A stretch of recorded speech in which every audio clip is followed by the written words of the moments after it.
Hey everyone, if you're new here, welcome. My name is Keisha and today I'm going to be talking about the books that I read in the month of June.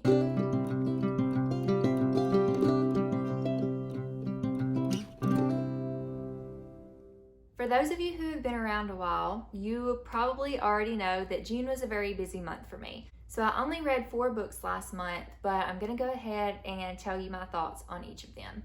The first one that I read was G.I. Dog's Hero Pup of World War I, Sergeant Stubby. This is by Laurie Calkhoven, and this was the book that my middle grade book club that I host at the library read this month. They did not pick this book because this was kind of more of a summer reading book club, and our summer reading theme was Tales and Tales, so T-A-I-L-S and T-A-L-E-S, and I thought that it would be good to have an animal story. And my kiddos usually love historical fiction, so we went ahead and made this a little bit more educational as well. So the kids got to learn about the real life dog, Sergeant Stubby, who was a hero in World War I. Sergeant Stubby did so many great things during the war as far as detecting gases and uncovering a German spy. He also helped wounded soldiers and would stay with them until somebody would come to recover them, all kinds of great things. And this book was actually based off of that true story of the dog, but it was a fictional story told from his perspective, which is a really cool way to read it.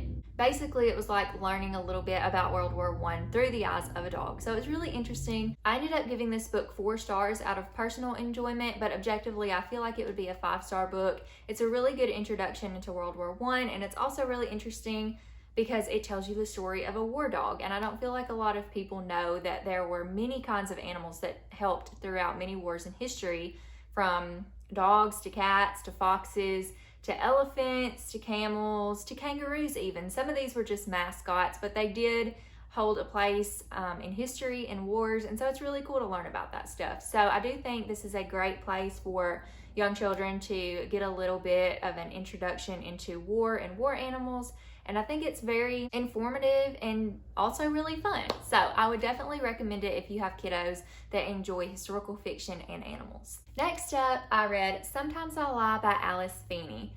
This book really took me by surprise. So I was just trying to find an audiobook to listen to because I didn't have a lot of energy to just sit down and read this past month.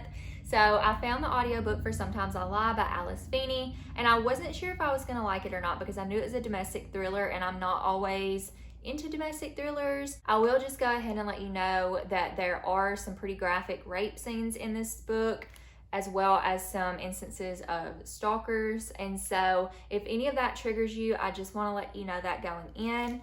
But I still really enjoyed this story. Like I said, this was a big surprise for me. I gave it 5 stars, but let me just tell you what it was about. So we follow our main character, Amber, who has just woken up in a coma. She cannot move, she cannot talk to anybody, but she can hear everything that's going on around her. So she can hear her sister, she can hear her husband. She doesn't know what happened, but she is almost certain that her husband had something to do with it. So you get her current perspective as she's trying to figure out the mystery of what has happened to her. And then you also get a dual timeline here, which is actually a triple timeline, because you have the present day, and then you also have 1 week before her accident, and then you also have some diary entries and some backstory into her childhood. This book was absolutely incredible. There were definitely things I didn't like, such as the graphic rape scenes and things like that. I felt like the story could have done without that, but nonetheless, it was present.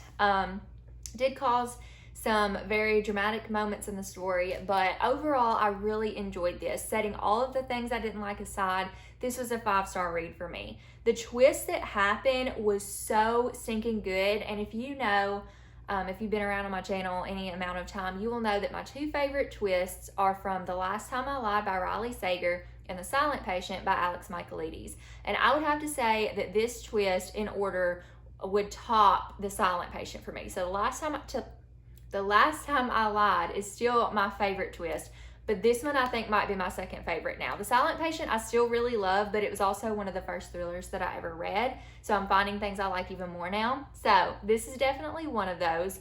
And yeah, it was one of those twists where you had to stop and then kind of think back to what had happened in the story and kind of figure things out. It was crazy. It was so wild, and I absolutely loved it. I feel like if you read a lot of domestic thrillers, then you might catch on to the twist, but I had absolutely no idea. I was completely stunned. It was incredible.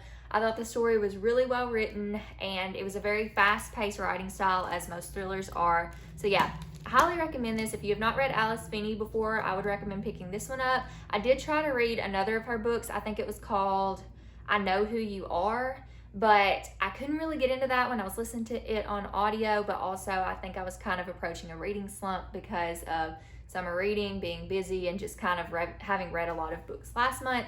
So I didn't really get into that one and I put it down, but I do hope to pick up more of Alice Feeney's work in the future. Another book that I read is You Will Remember Me by Hannah Mary McKinnon. This was a book that I saw a lot popping up in ads on Facebook and a little bit on Instagram, and I didn't really see that anybody I knew had read it. And so I thought, I want to be the first. So I actually bought this book off of Amazon because my library didn't have it. And so I read it, and honestly, I was a little disappointed. I felt like there was a lot of I don't want to say a lot of hype around the book, but there was definitely a lot of ads coming in on my social media for this book, and it just did not live up to it for me. But I definitely think it was one of those situations where it was probably my taste more than anything, but I would love to know your opinion if you've read this book. So essentially it follows two different stories that kind of interweave. So you have this man who has turned up on a beach and he has no memory of who he is or where he is from. Then you have Lily, who has lost her boyfriend Jack. She knows that he went swimming one night and never returned, and so she's on the search for Jack. But then you also have Maya, who has lost her brother. He left 2 years ago, but he left on his own accord, but she's just been trying to find him. And now both of these girls think that this mystery man is Jack / Asher, the brother, or Ash. So you find out that there's a lot in all of these characters' past that has caused some drama, some turmoil, some crazy things to happen, and how they interweave. So this was a really cool story. The writing was okay. I wouldn't say it was great, like thriller writing. I would not call this a thriller, more of just like a mystery suspense maybe. So I didn't read it as quickly. I wasn't as intrigued by it. Like I wasn't just like itching to pick it up every time that I read it, but I did enjoy it. I would give this book probably about a 3-star. It might have gotten more stars if the ending would have been different, but I absolutely did not like the ending. And I don't want to give any inkling of a spoiler, so I will not say anything about it. I want to, trust me, I want to say, if you don't like this, then do not pick up this book, but I can't do that because that would be a spoiler. If you really want to know, you can feel free to comment down below and I will let you know. Just don't read the comments if anybody asks that and you don't want to know. But I hated the way this book ended. I will never, if there's any books that end like this and I know that they're going to end like that, I'm not going to pick them up because I just hated the ending. So anyways, needless to say, I was a little disappointed, or a lot disappointed by this book, but it was a pretty good average read. I probably won't pick up anything else by this author just because I am concerned that there might be a trend in how she ends her books that I don't like. So I'm not going to read any more of her books, unfortunately, but this was a different book for me to read. And then lastly, I just finished this book today, so these are going to be fresh thoughts for you. I haven't even posted my Goodreads review yet. So this is The Lost Apothecary by Sarah Penner. So this book was not really on my radar, but then it came out, or it was approaching its release date, and so many people on Bookstagram started talking about this book.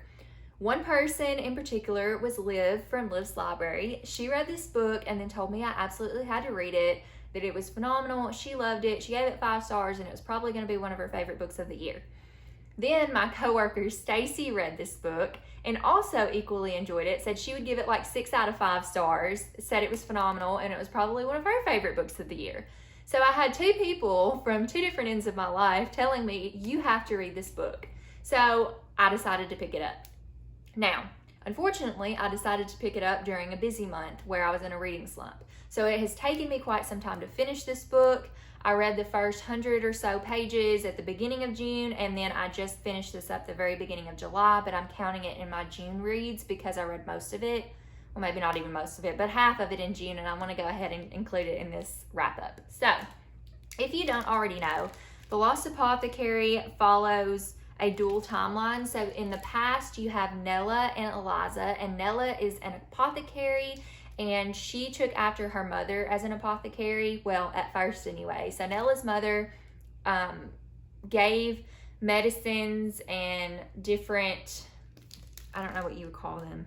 Let's just say her mother tried to help heal people with different, you guys know what apothecaries are. My words aren't working today, but like a pharmacist. So they would give them things with medicinal properties or healing properties. So her mother would help women try to heal. And Nella ended up taking over her mother's shop when she passed away, but then she ended up having a little bit of a more sinister shop because she was prescribing women poisons to give their unfaithful husbands or different men in their life that have wronged them. So that made for a really interesting concept. And then Eliza comes into the picture a little bit later on. I won't spoil her part in this, but then you have present day where this woman has had this, she's having an issue with her husband. He has cheated on her, and they were supposed to go on their 10-year anniversary trip to London, but she has gone by herself, and now she has found this apothecary jar, and she wants to know the history behind it, where it came from, and she gets into this apothecary mystery and finds out there was an apothecary murderer and all this different stuff. So that's kind of the storyline that you're following, and I will say this is definitely a unique and interesting concept for a book. The writing was well done. It is definitely, in my opinion, more historical than it is like a mystery, and I believe this is classified as historical fiction.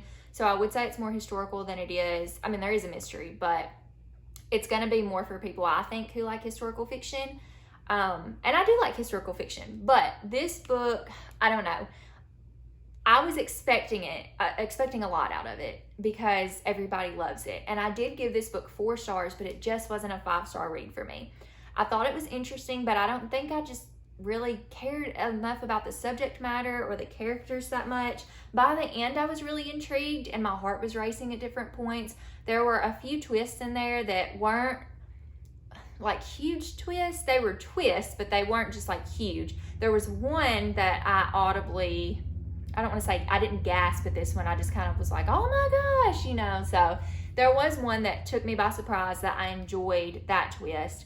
But overall, I do think it was really good, but I don't think it was like phenomenal or anything. So please don't come at me if this is your favorite book. I do think it's really good, and objectively, I probably would have given it 5 stars, but just for like my own personal enjoyment of the book and thoughts on the book, I would give it a 4-star, which, like I said, some of that could have had to do with the fact that I had been in a reading slump, but I did like it. And especially once I hit the halfway point, things became really interesting. But I kept hearing like, this is gonna happen, or something is gonna happen with this, and it's really cool. And I think I just had myself way overhyped for it. So I gave it 4 out of 5 stars. I still would highly recommend it. I do think it's really well done, and I will probably pick up more things from Sarah Penner. Okay guys, that's all the books that I read this month. This will be a pretty quick, well, other than my rambles, but it's a pretty quick wrap up for the month of June. Hopefully I will have more books to talk to you about in July, and then I will come out of my reading slump. I feel like being able to finish The Lost Apothecary helped me to come out of my reading slump, and I'm really excited to read more books, so we will see. Let me know if you have read any of the books that I talked about today, or if they are on your TBR. Let me know your thoughts. And thank you guys so much for tuning into this video and supporting my channel and just coming to talk to me about books. That's what I'm here for. I love talking with you guys in the comments and on Instagram and everything about books. I'm looking forward to some buddy reads coming up in July. So yeah, if you like this video, go ahead and hit the like button down below, and then you can hit the subscribe button and the bell to get notifications anytime I post a new video. Thanks again so much for watching, and I will see you in my next one. Bye.